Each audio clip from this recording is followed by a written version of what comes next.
test is in 4-part, Part 1, Part 2, Part 3, and Part 4. Now look at Part 1. Part 1. Part 1. You will hear part of a telephone conversation between a job seeker and a recruitment agent. First, you have some time to look at questions 1 to 6.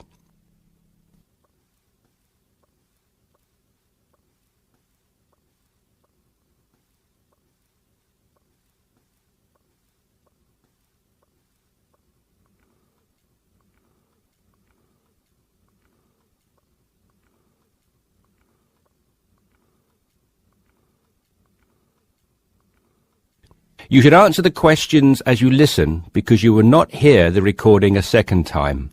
Listen carefully and answer questions 1 to 6.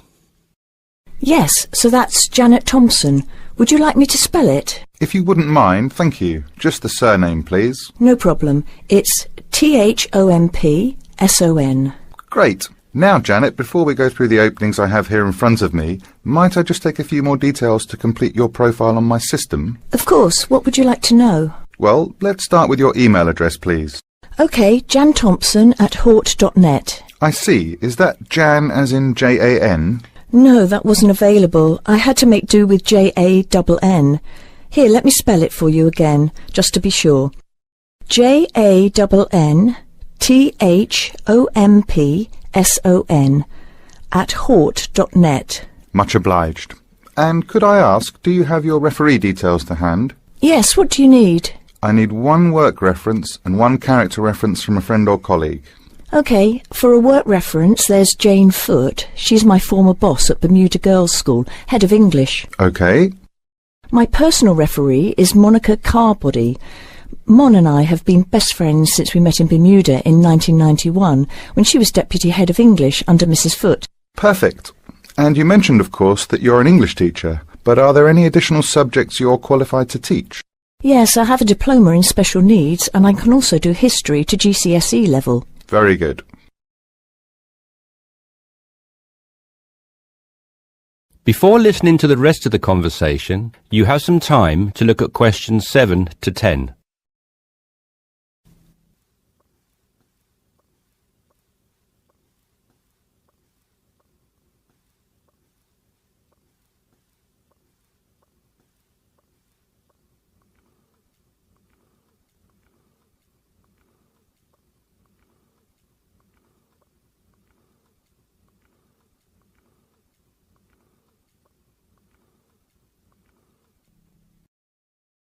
Now listen and answer questions 7 to 10. Do you think I stand a good chance of finding something? Oh, better than good. In fact, we have some positions we can offer you today. You see, it's not so difficult to find a temporary role. Tell you the truth, there are plenty of them around, but getting a permanent position will prove a little more trying, though. Would you be prepared to take up a position short-term? Of course, anything that pays. Excellent. Well, there are 3 positions that I can offer you right now. The first is a teacher of English in LaSalle School. I'm sure you know it, right in the city centre. Yes, near where I live, actually. Even better. Well, it's a 6-month contract, and the very attractive thing about this role is that the head of English at LaSalle will, if she's satisfied with your performance after 6 months, offer to make you a permanent member of staff. Wow, that's food for thought. It certainly is, bearing in mind what I said before about how hard it is to find a permanent role. The second position I have to offer you is in a school near Chelsea. It's called the Chelsea Free School. Are you familiar? I can't say that I've heard of it. Well, this contract is for 1 year, which is a lot better, looking at it from a short-term job security perspective, than the first role I mentioned. But you also have to realise that you are a temporary replacement for a female teacher who has taken maternity leave. There is no prospect of the position being made permanent. I see. I have one other vacancy at the minute, though I doubt you'll find it quite so appealing. It's situated in rural Cambridgeshire. I'll spell that just in case you want to take it down. CAMBRIDGESHIRE. And the school simply goes by the name Cambridge, though it's not in any way related to the other more well-known establishment of the same name. I was just going to ask that. What a lovely location, though, eh? Yes, but there's a catch. It's only a 6-week contract to cover for someone on extended sick leave. I see. Well, I guess that's ruled out then. What sort of salary can I... That is the end of part 1. You now have half a minute to check your answers.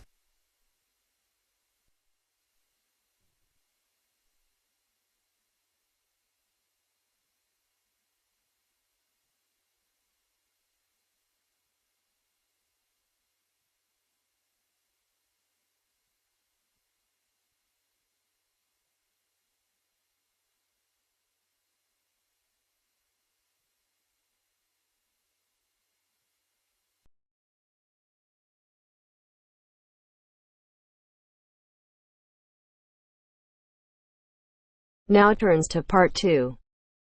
Part 2. You will hear part of a lecture about trumpets. First, you have some time to look at questions 11 to 15.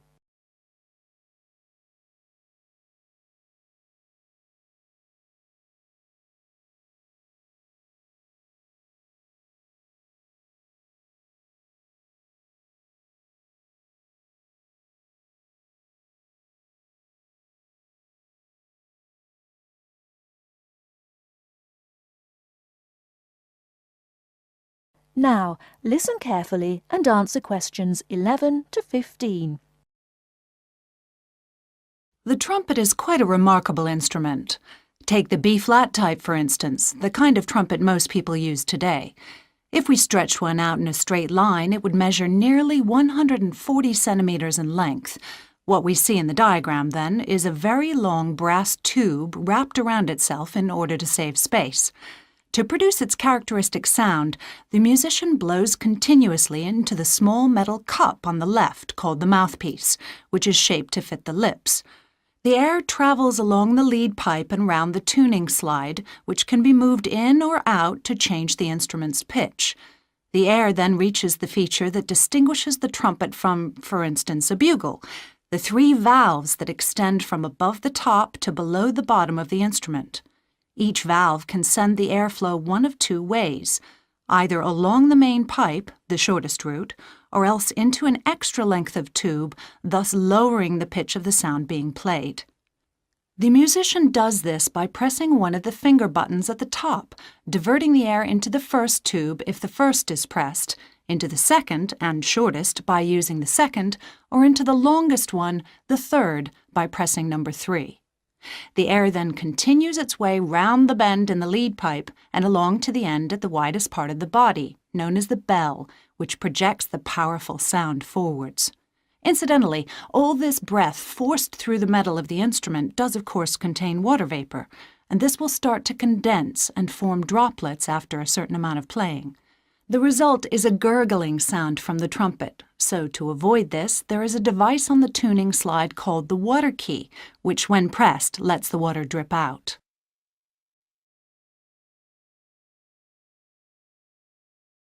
Before you hear the rest of the talk, you have some time to look at questions 16 to 20.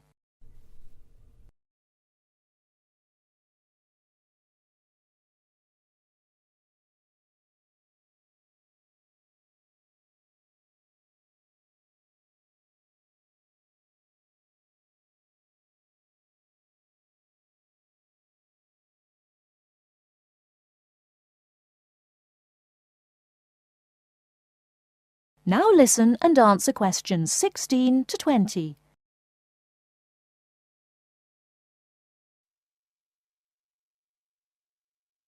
The trumpet, in one form or another, has been around for a long time. The earliest type we have actual proof of was a short, straight instrument used with marching soldiers by the ancient Egyptians' 18th dynasty, which makes it 3,500 years old, although other cultures in China and Peru certainly had something similar very early on. This use of the trumpet in military contexts, as well as at ceremonial occasions, was to continue through the times of the ancient Greeks and Romans, but it wasn't until the 17th century that it became a genuinely popular instrument, at least in the West. At the beginning of the 18th century, it was finally accepted as part of the typical orchestra, and the addition of valves in the 19th century, making it much more versatile, consolidated its position as a major orchestral instrument. Nowadays, the sound of the trumpet, which is of course both loud and clear, means that for many pieces it is used to lead the brass section of the orchestra. This sound and its versatility have helped extend its use to other forms of music, such as jazz and pop, but there is another very practical reason for its widespread popularity. In comparison with many others, such as the tuba, the cello, or even the trombone, it is a fairly small instrument that can easily be transported and played just about anywhere. The downside of all this popularity, though, is that as everyone wants to be a trumpeter, it can be difficult for the young musician looking for work to find a vacancy. As a result, it's often the case that quite a few of the French horn players in a modern orchestra actually began their musical careers as trumpet players.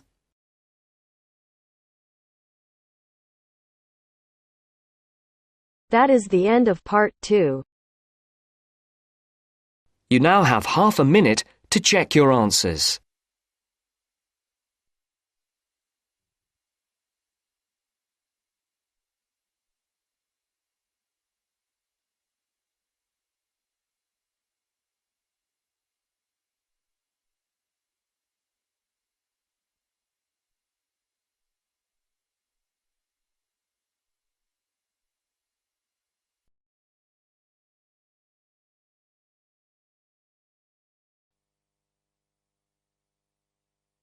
Now turn to Section 3 on page 69.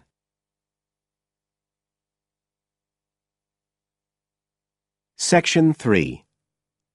You will hear two university students, Phil and Stella, talking to their tutor about their research project. First, you have some time to look at questions 21 to 27 on pages 69 and 70.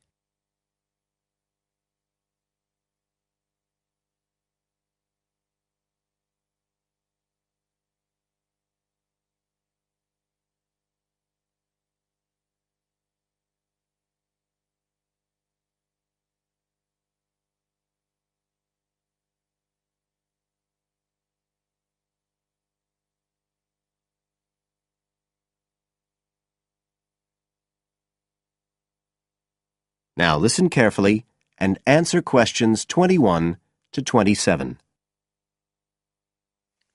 Come in. Ah, yes, Stella. Is Phil there too? Mm-hmm. Good. Come on in.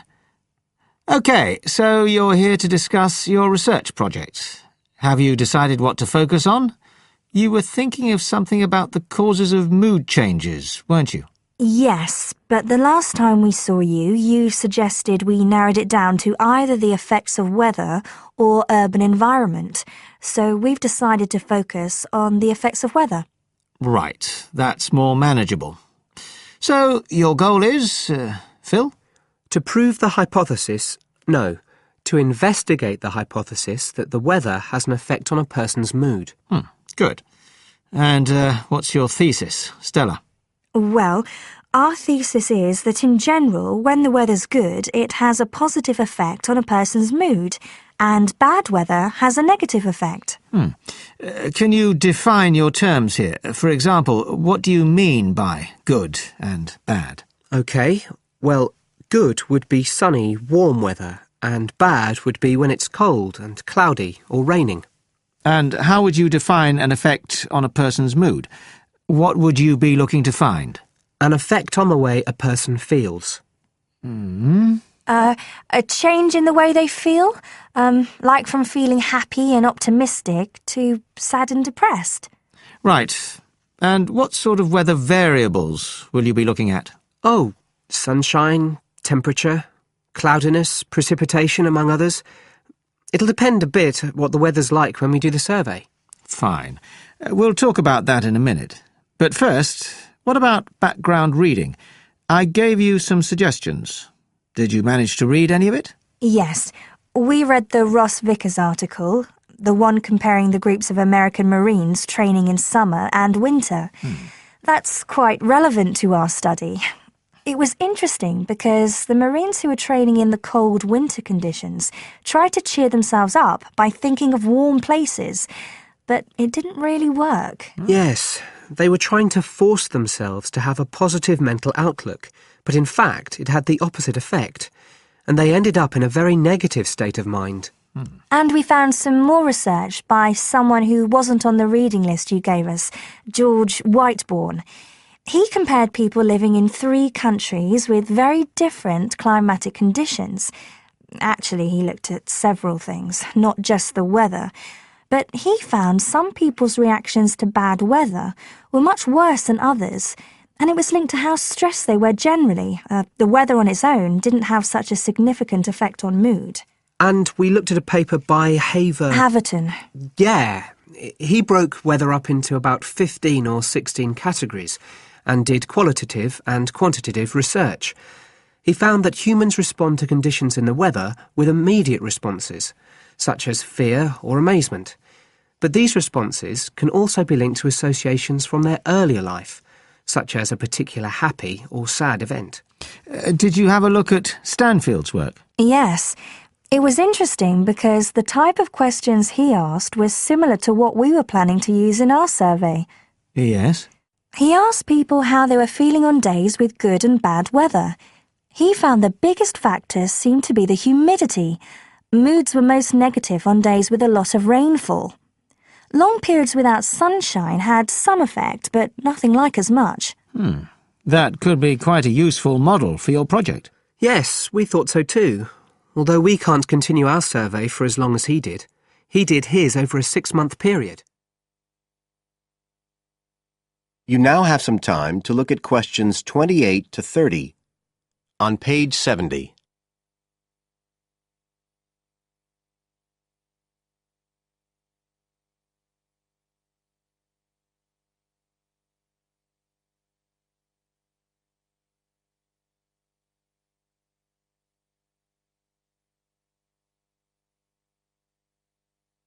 Now listen and answer questions 28 to 30. Right. Well, you've made quite a good start. So, where are you going from here? Well, we've already made the questionnaire we're going to use for the survey. It's quite short, just 8 questions. We're aiming to survey 20 people over a period of 3 months from October to December. We can't specify the actual dates yet because it depends on the weather. We want to do the survey on days with a range of different weather conditions. And we'll just be working on campus, so our data will only be statistically sound for the student population here. That's okay. Have you thought how you'll determine what will constitute each aspect of weather, and how many you're looking at? We decided on 4. The amount of sunshine, cloudiness, temperature and precipitation. We thought we might use the internet to get data on weather conditions on the days we do the survey, but we haven't found the information we need, so we might have to measure it ourselves. We'll see. Then we've got to analyse the results, and we'll do that using a spreadsheet, giving numeric values to answers. And then, of course, we have to present our findings to the class, and we want to make it quite an interactive session. We want to involve the class in some way in the presentation, maybe by trying to create different climatic conditions in the classroom, but we're still thinking about it. I see. Well, that sounds as if you're on the right lines. Now, what I'd suggest that you think about, in addition to the work you... That is the end of section 3.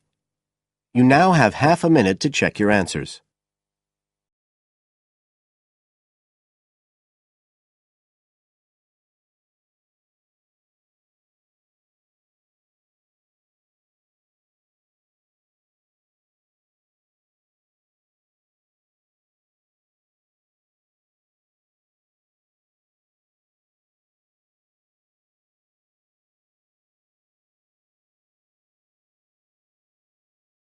Now turns to Part 4.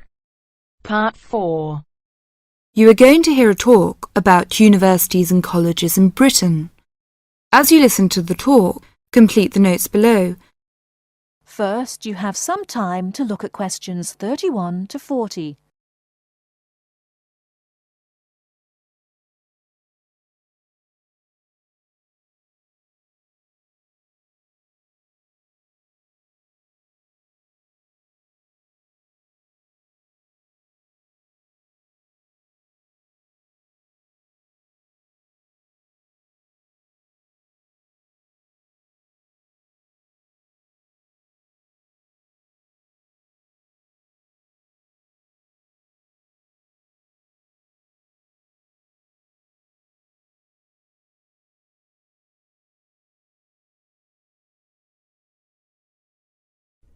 Now listen carefully and answer questions 31 to 40. Every year, thousands of young people want to study in Great Britain. They come from a range of backgrounds and have varying expectations of what their study in the country will be like and how to apply to the university. Today, I'd like to talk on universities and colleges in Britain. There are 45 universities, 30 polytechnics, and about 1,000 major technical, commercial, education, and art colleges in the UK. In 1973 to 1974, there were over 251,200 full-time students in universities, of whom almost 10% were from overseas. A total of nearly 276,350 students attending full-time courses in establishments of further education, and about 130,270 in colleges of education. University first degree courses in arts and sciences are normally of 3 or 4 years duration, and, with very few exceptions, students are not admitted for any shorter period of study. The academic year normally extends from October to June and is divided into 3 terms. Information about courses and entrance requirements should be obtained by writing direct to the university at least 12 months before the proposed date of admission. All applications for admission are dealt with by the University's Central Council on Admissions, the UCA, to which all candidates seeking admission to a full-time internal first degree course or a first diploma course of more than 1 year's duration must apply. Full details of the admission procedure are to be found in the UCA Handbook, How to Apply for Admission to a University. A copy of this handbook and the standard application form should be obtained from the UCA at P.O. Box 28, Cheltenham and Gloucestershire, GL 501HY. The application form must be returned to the UCA by a stated closing date, usually in December, October for Oxford and Cambridge. The UCA will continue to send application forms to universities for consideration at their discretion for a limited period after the 15th of December. But candidates are strongly advised to ensure that their application forms reach the UCA by the stated closing date to help their chances of selection. Candidates who fail to obtain a place in the initial selection period are automatically put into the clearinghouse scheme in June-July, when these candidates' application forms are again sent to those universities which still have vacancies. Students from the following countries should send their application forms to the UCA via the Overseas Student Office of their own country in London: Bahamas, Brunei, Cyprus, Ghana, Guyana, India, Luxembourg, Singapore, Tanzania, Thailand and Uganda. Graduates of a university in Britain or overseas who wish to take another first degree course should approach the university concerned to require whether it wishes them to apply direct or through the central UCA scheme. Now, let's turn to transfer. It is very rare for a student who has begun a first degree course at one university in Britain to transfer to another British university with a view to completing it there. And there is no provision for the automatic granting of credit for university studies already undertaken. Students who have already completed some university-level study should make inquiries directly with the individual university. To be considered for admission, a candidate must show that his earlier education has qualified him to enter the course and that he speaks, writes and understands English sufficiently well. The usual minimum qualifications for entry to a first degree course in a university are good passes in the General Certificate of Education, the British School Leaving Examination, either 3 passes at ordinary level and 2 advanced level, or 1 at ordinary level and 3 at advanced level. A certificate which gives admission to a university in the candidate's own country will be taken into consideration for admission to a British university. But a university may still require passes in some subjects of the GCE, or an equivalent examination. It should be noted that possession of the minimum entrance requirements does not guarantee admission. Selection is competitive, and each application is judged on its merits. The British Council offices overseas and the Schools Council, 160 Great Portland Street, London W1N 6LL, are prepared to offer advice on the acceptability of specific overseas qualifications in place of the British General Certificate of Education. A copy of the original certificate and, where appropriate, an approved translation should accompany all inquiries. That is the end of Part 4. You now have half a minute to check your answers.